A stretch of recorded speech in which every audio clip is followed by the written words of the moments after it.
Comment créer son entreprise en Afrique? Quel type d'entreprise choisir? Quel statut juridique choisir? Je vais vous donner un peu comment est-ce que vous devez faire lorsque vous devez créer votre entreprise par rapport aux démarches administratives. Parce que l'entrepreneuriat, ce n'est pas seulement vendre des produits ou des services, c'est aussi faire face à l'administration, faire face aux impôts, faire face à plein de choses.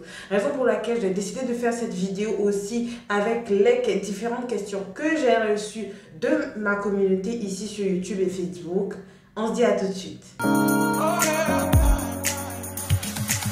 Bonjour mes amis de YouTube, j'espère que vous allez bien. Si vous êtes nouveau sur cette chaîne, je vous encourage à vous abonner rapidement et à activer la petite cloche de notification pour recevoir toutes nos vidéos par semaine sur l'entrepreneuriat, l'e-commerce, le business en ligne. Téléchargez votre e-book gratuit 3 secrets de réussite d'un business en ligne, c'est important si vous ne l'avez pas encore fait.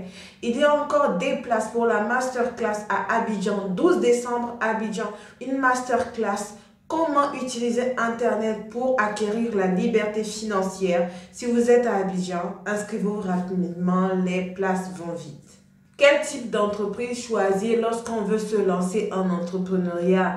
C'est très important parce que quel que soit le produit ou le service que vous allez mettre sur le marché, si vous ne savez pas comment vous y prendre avec l'administration, vous pourrez perdre beaucoup d'argent et moi j'ai fait ces erreurs-là quand je me lançais au début. Alors, que ce soit en auto-entrepreneur ou en SARL, etc., qu'est-ce que vous choisissez? Concernant le type d'entreprise que vous devez choisir lorsque vous vous lancez, ok? Il y a deux types d'entreprises populaires qu'on connaît. Les auto-entrepreneurs, c'est-à-dire quelqu'un qui crée son entreprise comme en solo, auto-entrepreneur, et les SARL, SAS. Et après, on parle des SA, Société Anonyme. Donc, auto-entrepreneur, SARL, Société à responsabilité limitée, et SA, Société Anonyme. Auto-entrepreneur, dans quel cas est-ce que tu choisis le régime d'auto-entrepreneur? C'est lorsque tu viens créer ton entreprise et que tu es single, tu es seul, tu es unique sur ton entreprise et que tu veux que ta personne soit associée à ton entreprise. Je m'explique. Lorsque tu crées une entreprise, par exemple, je veux lancer, je veux vendre des livres. Je veux vendre des livres et je crée ma librairie. Si je veux que lorsque dans les papiers de mon entreprise, on voit mon nom, ok, je vais m'enregistrer en tant que personne physique. Donc, mon entreprise sera enregistrée, mais avec mon nom, Tatiana Assi. C'est Tatiana Assi qui sera sur les papiers de mon entreprise. Je suis auto-entrepreneur. Dans ce cas de figure-là, tes finances et les finances de l'entreprise ne sont pas dissociées. Ça veut dire que quand tu as une entreprise en tant qu'auto-entrepreneur, si d'aventure il y a malheureusement quelque chose qui fait en sorte que tu as des dettes, etc., ou tu as des problèmes avec des huissiers par exemple, ils sont libres de venir saisir tes biens parce que tes biens sont les biens de l'entreprise. Les documents de l'entreprise, c'est ton nom qui est dessus, ok?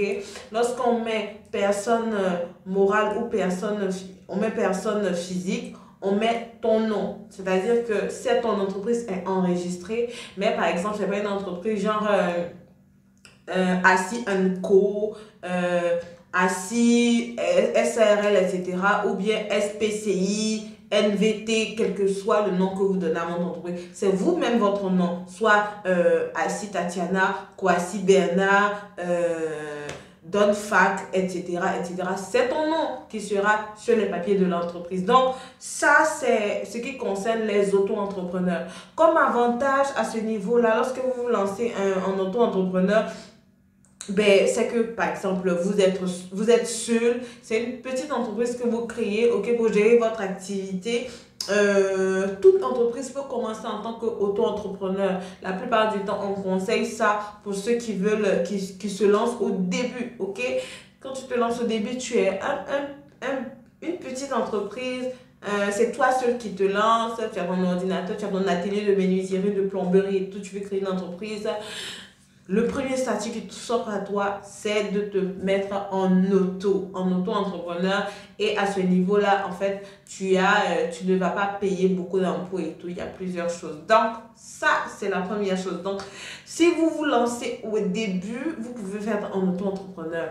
Comme inconvénient que je trouve, c'est qu'il y a en tant qu'auto-entrepreneur, c'est que ton entreprise, ce n'est pas encore une entreprise, une entité, ok? Ton entreprise n'existe pas en tant qu'entité. Donc, parce que tout simplement, tu es associé à l'image de ton entreprise et tout, ça fait que, par exemple, on ne te reconnaît pas en tant qu'entrepreneur, ok? C'est comme si tu étais trop lié à cette entreprise-là. Pourtant, n'oubliez pas que le but, c'est de ne pas être travailleur autonome, mais c'est d'être propriétaire d'une entreprise. Ça, c'est ce qui concerne les auto-entrepreneurs. SARL. Alors, en ce qui concerne les SARL, je pense que c'est ce qui s'appelle SAS en Europe. Les SARL, ce sont des sociétés à responsabilité limitée, ok, dans lesquelles il peut y avoir un ou plusieurs associés. Donc, ça, c'est une entreprise à part entière. Lorsque vous voulez créer une SARL, ça veut dire que vous voulez créer une entreprise qui est une personne morale.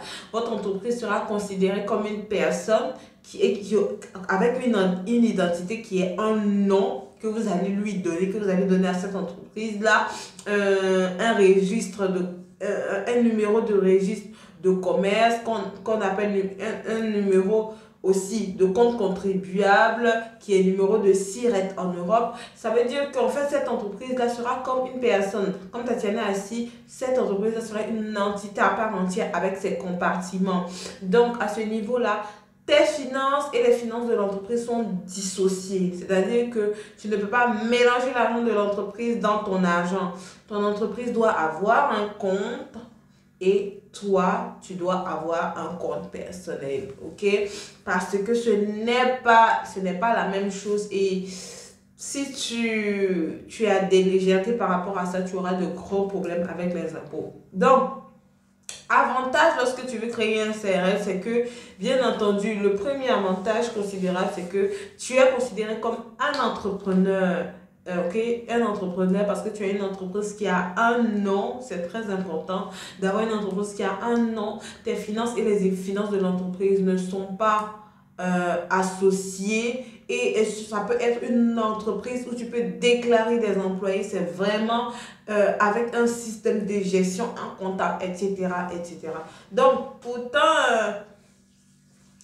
à la différence d'un autre entrepreneur, ok, le menuisier, le plombier, il veut créer sa petite entreprise et tout, il s'enregistre en tant qu'auto-entrepreneur, le couturier s'enregistre en tant qu'auto-entrepreneur. Après, s'il veut, il a une vision pour son entreprise et tout, il sera obligé de changer, de quitter d'auto-entrepreneur en SARL ou en SAS. Ok, ça c'est inévitable. Moi, quand j'ai commencé, j'étais enregistrée en auto-entrepreneur. Et tout de suite, j'ai dû créer une autre entreprise. Oui, créer une autre entreprise, créer une SARL. Parce que avec les ambitions que j'avais, le auto-entrepreneur ne correspondait pas du tout. Donc, lorsque vous êtes auto-entrepreneur, vous pouvez avoir un associé, ok, avec les statuts de l'entreprise. Parce que quand vous partez créer votre entreprise, on vous demande des statuts. Pour ceux qui sont en Côte d'Ivoire, c'est le CPC, la structure chargée de créer les entreprises. Donc, vous partez au CPC avec les statuts, ok. Je vais vous expliquer dans la suite de la vidéo. Les statuts pour créer votre SARL. Ok, on demande beaucoup plus de documents. Il y a beaucoup plus de procédures, etc. Tu dois présenter un casier judiciaire et tout pour qu'on voit ta moralité, etc. Mais c'est les conditions pour créer sa SARL. Donc, si tu as un associé, vous mettez les parts, ok, dites que la personne, le capital de, par exemple, 5 millions, 1 million, l'associé a envoyé combien de pourcents, combien de mille qui correspondent à combien de pourcents, l'associé B a envoyé combien de mille qui correspondent à combien de pourcents. Tout ça sera dans les statuts de l'entreprise. Ça, c'est ce qui concerne les SARL. Maintenant, les sociétés anonymes, les SA, ça c'est les grandes entreprises, des grandes entreprises, sociétés anonymes, ça c'est pas responsabilité limitée. La société anonyme peut être représentée, c'est dans les sociétés anonymes qu'il y a des directeurs généraux, ok? Directeur général, c'est un terme qui est utilisé dans les SA, ok? En SRL, il n'y a pas de directeur général, il y a plutôt un gérant. Un gérant, ça c'est le nom légal quoi, un gérant. CEO, ça c'est SA. Donc, quand le SA c'est pour les grandes entreprises, les grands associés qui achètent des parts, par exemple le directeur général, il peut être le directeur d'une entreprise, mais il n'a pas toutes les décisions, ok? Les décisions viennent dans la plupart du temps dans ces cas-là du conseil d'administration. Ça, c'est vraiment pour les grandes entreprises. Donc, à notre niveau, tout ce que vous devez retenir, c'est auto-entrepreneur ou SRL. Est-ce que je crée mon entreprise en auto? Est-ce que je crée en SRL? Personnellement, je conseille quand tu veux créer ton entreprise, je conseille de créer une SARL. Peut-être que je ne vais pas donner dans cette vidéo pourquoi est-ce que je conseille de créer une SARL, mais tout ce que je peux vous dire, c'est que c'est mieux parce que ça te donne de la discipline dans tes finances, ça te donne de la discipline à commencer à construire ta vision, ok? Et c'est bien mieux. Puisque si tu es auto-entrepreneur, de toutes les façons, quand tu vas vouloir t'élargir, et tu faudras automatiquement changer de la nature de ton entreprise. La deuxième chose qui est très importante que vous devez savoir lorsque vous créez une entreprise, c'est le régime d'imposition. Le régime d'imposition. Une entreprise a toujours des rapports avec les impôts. En tant qu'entrepreneur, tu auras toujours des rapports bons ou pas bons, heureux ou malheureux avec les impôts. Donc, tu dois savoir dès au départ quel régime d'imposition tu vas choisir pour ton entreprise. En Côte d'Ivoire, et ça dépend des pays, et vous devez obligatoirement vous renseigner par rapport à ça lorsque vous créez votre entreprise. Voir un bon comptable, c'est très important. En Côte d'Ivoire, il y a deux régimes phares. Le régime impôt synthétique et le régime réel normal. Impôt synthétique, c'est un régime pour les petites entreprises. Okay. Une SRL peut être en impôt synthétique, une auto-entreprise peut être en impôt synthétique. C'est une petite taxe qui est prélevée chaque mois, un montant fixe qui est calculé en fonction de plusieurs choses, en fonction du chiffre d'affaires déclaré, en fonction du loyer, etc. Les impôts calculent et ils te fixent un montant mensuel, que tu vas payer aux impôts. Donc, que tu peux payer en espèces aux impôts. Un montant fixe chaque mois. Ça, c'est l'impôt synthétique, ok? Là-bas, tu ne payes pas de TVA, ok? La TVA qui est dans chaque pays, donc en Côte d'Ivoire, c'est 18%. Quand tu as un impôt synthétique, tu ne payes pas les 18% de TVA, tu as juste ce montant-là. Donc, tandis que le réel normal et l'impôt synthétique, il y a un maximum de chiffre d'affaires que tu ne dois pas dépasser. En Côte d'Ivoire, c'est 25 millions par an. Donc, si tu dépasses 25 millions par an, tu tombes dans l'illégalité. Ça, c'est l'inconvénient. Moi je pense que l'inconvénient, c'est que tu dois chaque mois te rendre aux impôts. Et l'inconvénient numéro 2, c'est que... numéro 2, c'est que tu ne peux pas, tu n'es pas libre dans ton chiffre d'affaires. Quand on a une entreprise, on espère aller de mieux en mieux, on espère aller de gloire en gloire, on espère que les choses augmentent. Donc, si tu es limité à faire seulement 25 millions par an, je ne sais pas combien ça fait par mois, 2 fois 12, 24, ça fait 2 millions, je crois, par mois. C'est ça, non? 2 fois 10, 20. C'est ça. Autour de 2 millions et demi. Mais à 3 millions par mois, tu es déjà dans l'égalité parce que 3 millions fois 12, ça fait 36 millions. Donc, si tu fais 3 millions, et ça, je trouve que ça ne donne pas, ça ne donne pas. Donc l'impôt synthétique par exemple en Côte d'Ivoire c'est 25 millions que tu ne dois pas dépasser par an. L'impôt réel normal, là tu ne payes pas, tu ne vas pas faire de paiement chaque mois. Il y a des déclarations fiscales chaque 3 mois et que ton comptable fait aux impôts et il te disent le montant que tu dois payer en fonction des déclarations qui ont été faites. Les déclarations, c'est quoi? Les déclarations, les charges que tu as eues, le bénéfice que tu as eu, plein de trucs. En tout cas, ça, c'est le boulot des comptables. C'est pour ça qu'en fonction des impôts et tout, lorsque tu enregistres une SARL, tu enregistres une entreprise, la première chose que tu dois chercher, c'est le comptable. Tu dois avoir un bon comptable qui ne va pas te faire perdre d'argent. Parce que je t'assure, si tu n'as pas un bon comptable, tu vas perdre beaucoup d'argent. Et en impôt, en réel, tu vas payer la TVA. Ok, tu vas payer la TVA qui est de 18% en Côte d'Ivoire. La TVA est de 18% en Côte d'Ivoire.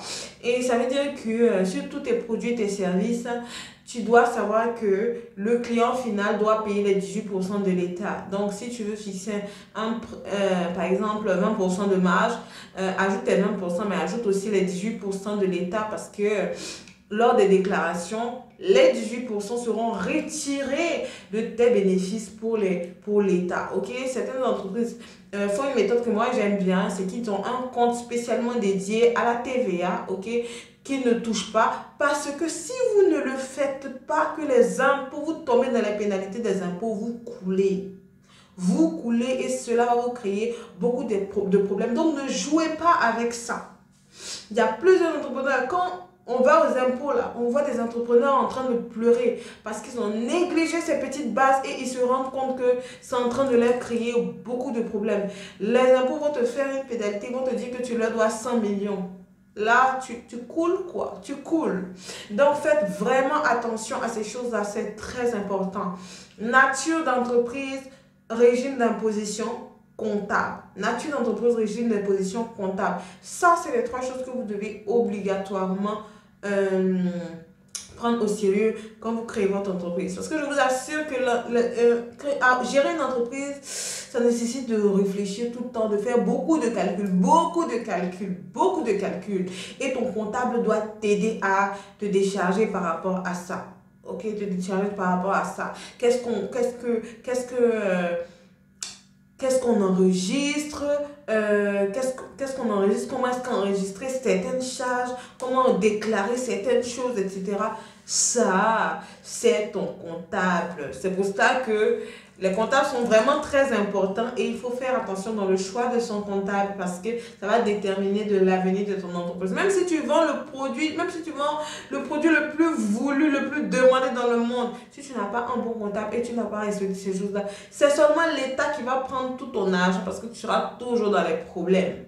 Ok, donc les amis, faites très attention à ça. On veut aller loin sur cette chaîne. On veut être des entrepreneurs en ligne professionnels qui ont des entreprises, qui ont de grandes entreprises, qui ont des multinationales. Pourquoi pas? Alors, il faut qu'on fasse attention à ce genre de choses.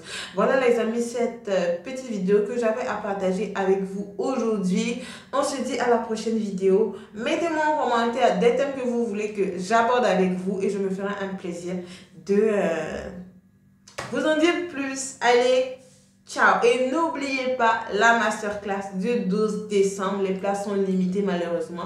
Mais je vous attends. Je serai très ravie de vous rencontrer pour ce moment d'échange, de formation et de valeur que je vais vous apporter. Ciao.